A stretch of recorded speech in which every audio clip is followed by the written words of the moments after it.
그래서 97페이지에 4번. 그래서 지금 구간 1에서 마찰에 의해서 에너지 손실이 됐는데 그때 힘의 크기를 구하래.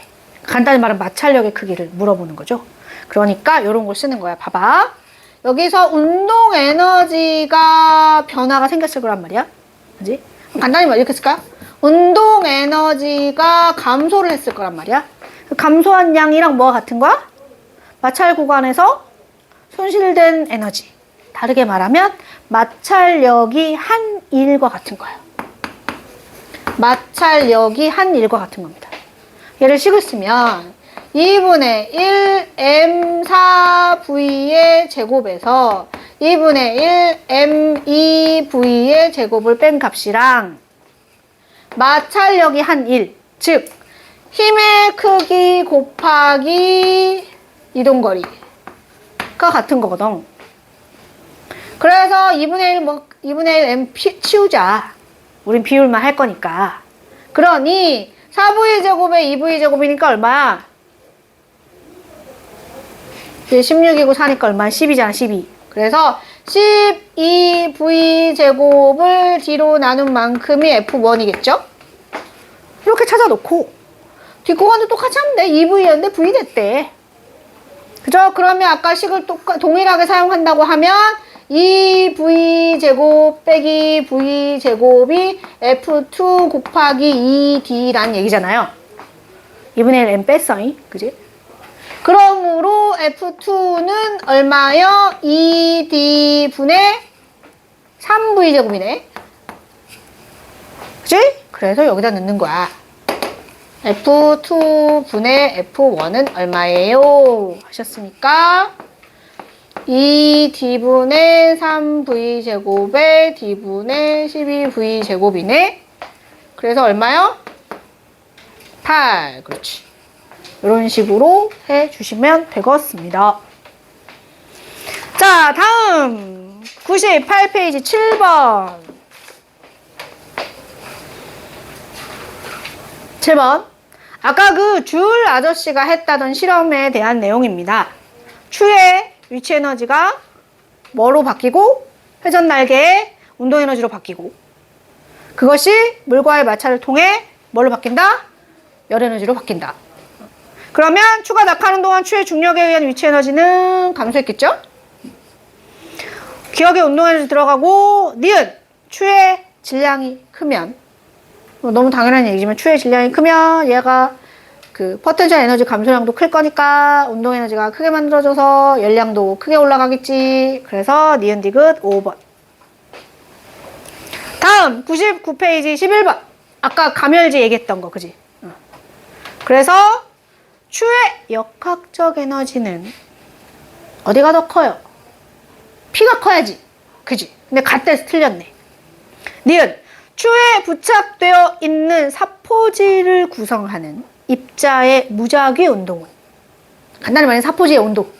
사포지가 언제 더 뜨겁니? 하면 Q에서 더 뜨거워야지. 이거 오래 쭉 지났으니까. 그지? 그래서 Q일 때가 더 활발하다여야 돼. 근데 얘가 P가 더 활발하대. 그죠? 그래서 틀렸어요. 그리고 마지막으로 Q일 때가 활발하다는 건 Q일 때 내부 에너지가 큰 거야. 그래서 P가 Q보다 작다 했으니까 맞는 말이죠. 그죠? 디귿만 맞는 말입니다. 다음 100페이지 16번. 우리 앞에 했던 거는 다 일일이 다 계산하는 문제가 거의 대부분이었는데 여긴 아니네요. 그죠? 자, 100페이지 16번. 페트병에 따뜻한 물을 넣고 뚜껑을 닫은 후 순간적으로 페트병을 압축시켰더니 페트병 내부의 수증기가 증가하여 병 내부가 뭐해졌습니다? 투명해졌대. 이게 원래 너네 실상은 이게 연력학 과정을 다 배워야 상세하게 설명할 수 있는 거예요. 내가 따뜻한 물을 넣고 압축을 시켰다는 얘기는 외부에서 이 안에 페트병 내부에 있는 공기에게 일을 한 거거든요. 그 외부에서 일을 하면 이 안에 있는 공기가 일을 얻어서 내부 에너지가 증가해요. 그래서 온도가 올라가요. 온도가 올라가면 공기는 오히려 더 수증기를 많이 포함할 수 있기 때문에 안에가 수증기가 많아져. 수증기가 많아진다는 건 안 보인다는 얘기야. 그래서 투명해져요. 맑아져. 이런 걸 우리가 단열 압축이라고 해. 단열 압축. 이건 단열 압축 과정이야. 근데 안 배웠잖아. 단열 압축이고 뭐고 연력학 과정 아예 배우지 않으니까 여기서 뭐라고 표현하냐면 가는 문제를 잘 읽어보면 결국 증발된 거야. 그죠? 그 안에 물방울들이 뿌옇게 있던 물방울들이 수증기로 증발해서 맑아진 거야. 그러니까 증발, 기화 할 때는 열을 흡수한다 방출한다. 흡수해야지. 이렇게 얘기하면 되고 그 다음에 페트병이 다시 뭐해지면서 팽창을 하는 거야. 그죠? 그러면 이건 단열 팽창이야. 그죠? 페트병이 팽창을 한다는 건 안에 기체가 일을 하는 거야. 기체가 일을 해요. 그럼 얘가 자기가 갖고 있던 에너지를 쓰면서 일하는 거야. 그러니까 내부 에너지가 감소하지. 온도가 떨어져. 그래서 내부 온도가 떨어지니까 구름 속에서 물방울 생기듯이 안에 있던 수증기가 물방울로 응결을 해갖고 뿌여지는 거예요. 그래서 뿌여졌습니다 하면 아 눈에 보이네? 너 물방울이구나. 그럼 수증기가 물방울 된 거잖아. 액화열 방출 이렇게 얘기하면 되지. 그래서 가는 열이 흡수되어 나는 열이 방출되어 이 정도만 해주시면 됩니다. 자 실력업 문제 2번만 하겠습니다. 2번. 자 A는 EH에서 출발하셨고요. B는 H에서 출발하셨어요. 근데 A는 그냥 내려왔나 봐요. 왜? 마찰 구간이 있어요? 없어요? 없어요. 그러니까 A는 역학적 에너지 보존된다? 안 된다? 된다. A는 된다. 그리고 A는 된다. 그러고 B는 내려오다가 여기 마찰 구간을 지나는 바람에 아마 역학적 에너지가 손실됐던 것 같아. 근데 그러고 나서 둘이 부딪혔대. 근데 중요한 건 부딪히고 나서 어떻게 됐대? 정지를 해버렸어. 그죠? 자, 그래 놓고 질문을 뭘 하냐? 저 마찰 구간에서 손실된 역학적 에너지 감소량을 구하려는데 문제 보기를 보니까 MGH로 나타내네. 그러니까 우리는 MGH로 표현해야겠구나라는 생각을 해야 되는 거야. 그러면 여기서 감소량을 알아야 되는데 감소량을 알려면 처음에 출발할 때 역학적 에너지는 알아요? 몰라요? 여기서 역학적 에너지 알아요? 몰라요? 알죠? 질량도 알고 높이도 알고 정지로 출발하셨으니까. 근데 그러면 요 손실량을 알려면 쭈르르 내 마찰 구간을 지난 직후의 속도를 알아야 돼. 다시 말하면 충돌 전의 비의 속도를 알아야 돼. 그래서 얘가 여기 VB로 가고 VA로 와서 껌 했는데 뭐 한 거야? 정지했다며. VB랑 VA를 알아야 된단 말이야. 그치? 근데 충돌 후 정지라고? 운동량 보존 법칙에 따라 충돌 후 정지했다는 건 총 운동량 얼마? 0이잖아요. 그럼 충돌 전에도 운동량의 합이 얼마? 0 돼야 되네? 그지? 그러면 이렇게 오실 때, 양쪽을 이렇게 오실 때 운동량의 합이 0이 되려면 속력의 비율이 뭐와 반비례해야 돼요? 질량하고 반비례를 해야죠. 그죠? 그래서 얘 속력을 내가 V로 놓으면 얘는 얼마로 옮겨? 3V로 옮겨. 맞습니까? 그래야 운동량의 합이 0이 되죠. 그죠? 그걸 먼저 찾는 거야. 그런 다음에 저 V를 MGH로 나타낼 수 있는지 찾아가 보는 거야. 그러면 A로 찾을 수 있어요, 여러분. N은 역학적 에너지 보존되잖아요. 그러니까 처음 출발할 때 위치 에너지가 내려와서 다 뭘로 변하는 거야? 운동 에너지로 변하는 거야. 맞습니까? 그러면 2분의 1 mv 제곱은 9분의 2 mgh네요. 맞습니까? 이렇게만 해놓을게요. 굳이 이래야 되나 싶다. 야. 이렇게만 해놓겠습니다. 우선. 그래 놓고 B를 봅시다. B에서 역학적 에너지 감소량은 여기서 한 역학적 에너지 감소량은 얼마 하면 돼? 여기 빼기 여기 하면 되잖아. 그러니까 처음 출발할 때 3mgh에서 빼기 충돌 전에 2분의 1 mv 제곱이잖아. 근데 요놈의 식기를 바꿀 수 있어 없어 이제? 바꿀 수 있지. 얼마로 바꾸면 돼? 이제 2분의 3mv 제곱은 몇 mgh야? 3분의 2 mj 찍었지. 그러니까 여기를 뭘로 바꿉니다? 3분의 2 mjh로 바꿉니다. 그러면 역학적 에너지, 마찰 구간에서의 손실량은 얼마예요? 그렇지.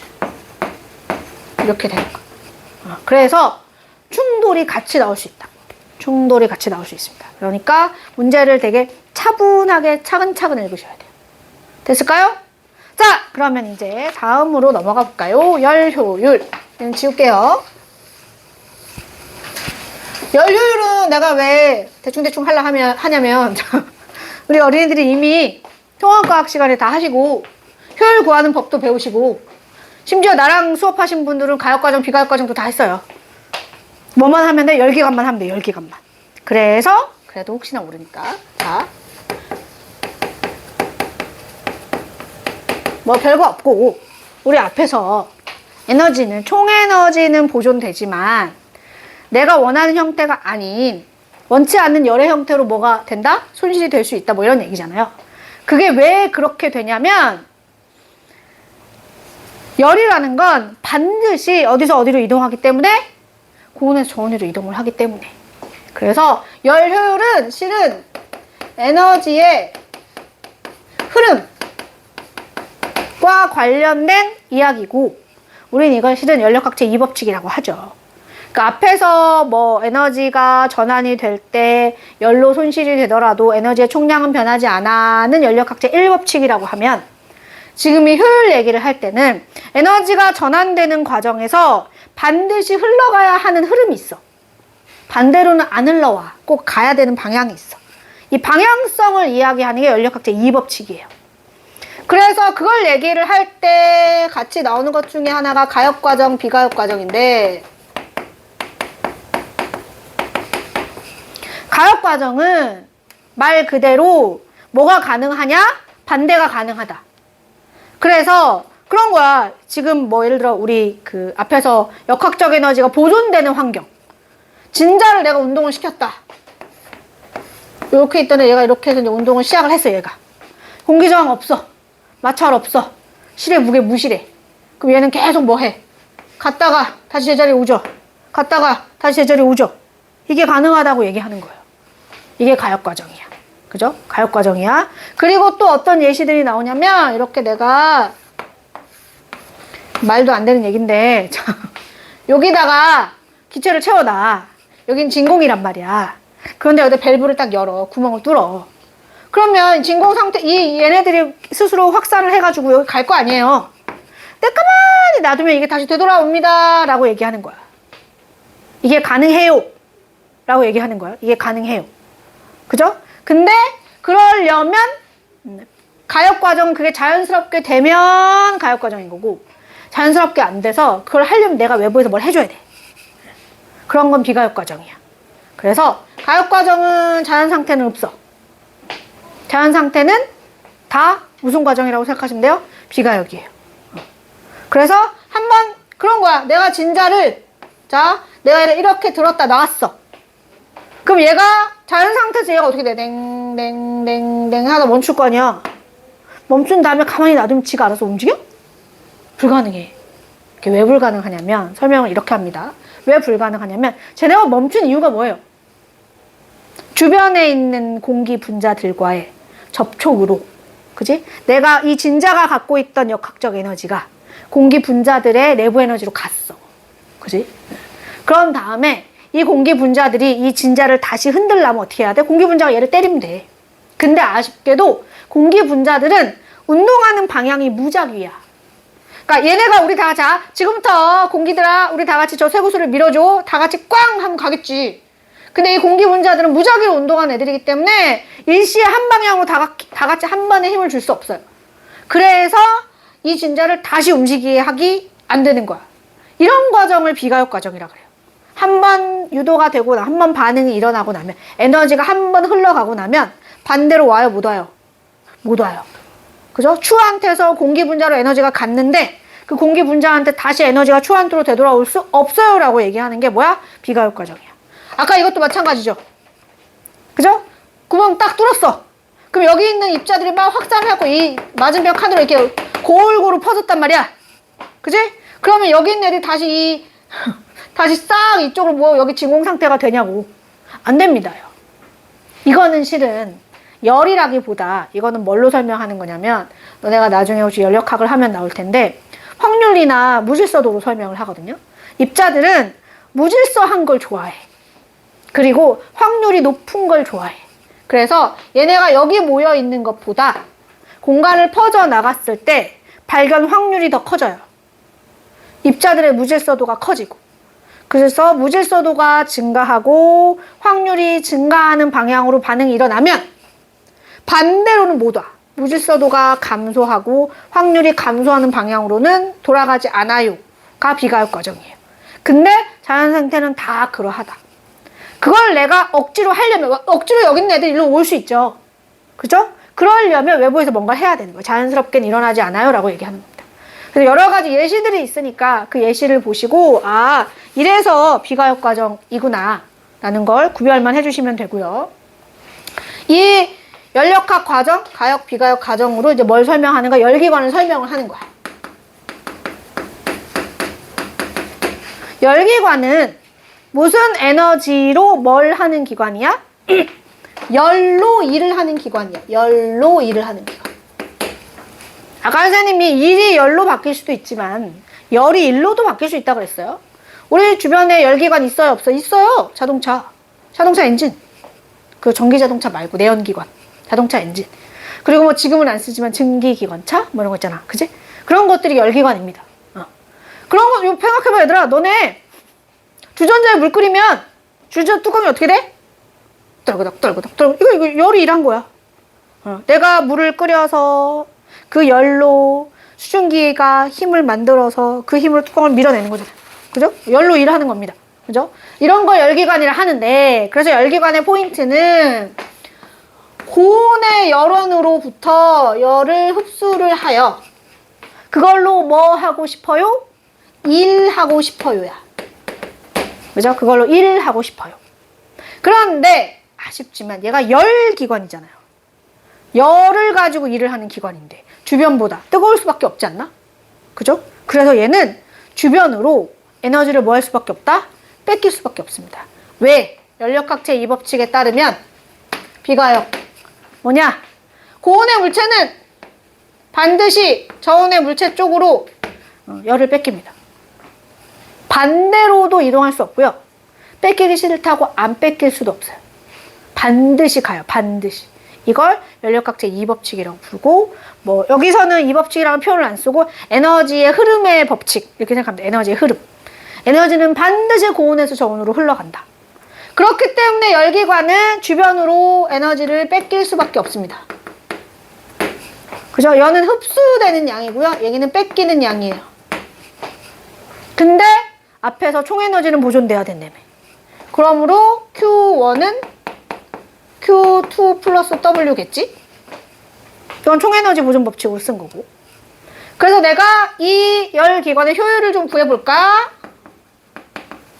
효율이라 함은 공급된 에너지 중에 유용한 형태로 전환된 에너지. 유용한 형태로. 나는 일하고 싶었던 거니까. 일로 전환된 게 제일 유용한 거지. 그것의 비율을 말하는 거죠. 이 식을 이렇게 바꿔볼 수 있습니다. 그죠? 그리고 이 식을 이렇게도 바꿀 수가 있습니다. 효율이 100%를 만들고 싶다. 그럼 어떻게 하면 돼? 야를 0으로 만들면 돼. 어떻게 만드냐? 얘를 뭐 하든가 무한대로 하든가. 불가능하죠. 그죠? 얘를 뭐 하면 되냐? 0으로 만들면 되는데 가능해요? 불가능해요? 불가능해요. 왜? 열역학 제2법칙에 위배됩니다. 그래서 효율이 100%인 기관은 있구나 없구나? 없구나. 효율이 1인 기관은 있구나 없구나? 없구나. 그래서 열역학 제1법칙은 내가 아까 에너지 보존이라고 그랬잖아. 열역학 제2법칙은 부르는 말이 되게 많아. 이 법칙을 표현하는 말이 되게 많아. 자, 모든 자연 상태에서는 비가역 과정입니다. 비가역 과정은 무질서도가 증가하고요. 확률이 증가하는 반응이고요. 고온의 물체는 저온의 물체 쪽으로 반드시 에너지를 뺏기고요. 효율이 100%인 기관은 존재하지 않아요. 이 5개가 다 뭘 표현하는 말이야? 이 법칙을 표현하는 말이야. 그래서 아 그렇구나 정도만 해주시면 되고 효율은 계산만 잘 할 줄 알도록 해주시면 됩니다. 자 어쨌거나 그래서 열로 일을 할 수 있다라는 사실을 사람들이 알았으니까 이제 열기관을 만들어 보기도 하고 여러 가지 일들을 하면서 무슨 생각을 했냐면 영구적으로 사용할 수 있는 기관이 만들고 싶은 거야. 영구적으로 내가 뭘 더 안 해도. 그래서 연구기관이라는 걸 만드는데 영국의 종류가 1종 연구기관이 있고요. 2종 연구기관이 있어요. 그래서 2종 연구기관이 있어. 1종 연구기관은 목표가 뭐냐면 한번 에너지를 탁 줘서 구동을 시키고 나면 다시는 에너지를 안 줘도 얘가 계속 굴러가게 만들고 싶은 거야. 그래서 대표적으로 수차가 나오는데 그죠? 지금 보면 거기 그림 보면 물이 높은 데서 떨어지잖아요? 그죠? 얘가 떨어질 때 거기다가 수차를 놔서 이 수차로 물을 요 바닥에 있는 물을 끌어올리겠다는 얘기야. 이제 떨어질 때 그 떨어지는 데다가 수차를 놓고 이 수차가 돌아가면서 물을 끌어올리는 거지. 그럼 처음 한 번만 뭐 해주면 돼? 여기 있는 물을 여기다 끌어올려주면 그 다음엔 얘가 내려가면서 수차를 굴리면 얘가 다시 올라오고 그럼 또 내려가면서 수차를 굴리면 또 올라오고 이게 되지 않을까? 라고 생각을 한 거야. 근데 가능하다 불가능하다. 왜 불가능할까요? 처음에 이 높은 곳에 있는 물이 역학적 에너지를 가지고 있었잖아? 그럼 얘가 떨어지면서 과연 그 역학적 에너지가 보존이 되냐? 안 되는 거야. 왜? 수차를 돌리는 일을 했거든. 자, 역학적 에너지가 보존이 되려면 다른 힘은 없어야 돼. 중력 말고. 근데 얘가 지금 오면서 수차를 돌리는 일을 해버리잖아. 간단히 말하면 수차와의 마찰력으로 이제 손실이 됐겠죠. 열 에너지로. 그죠? 그래서 얘는 무한히 구동이 될 수가 없는 거지. 그래서 일종 연구기관은 총에너지 보존 법칙에 어긋난다고 얘기를 해요. 그죠? 얘가 지금 목표하는 건 역학적 에너지가 고스란히 남아서 다시 물의 역학적 에너지가 되고 싶은 거란 말이야. 근데 안 돼. 총에너지 보존 법칙에 따르면 어떤 역학적 에너지를 뭘로 바꿔서 지금 일로 바꿨잖아. 그랬는데 어떻게 역학적 에너지가 보존이 되니? 안 되지. 총에너지 보존 법칙에 위배되기 때문에 이러한 기관은 만들 수 없어 라고 얘기를 합니다.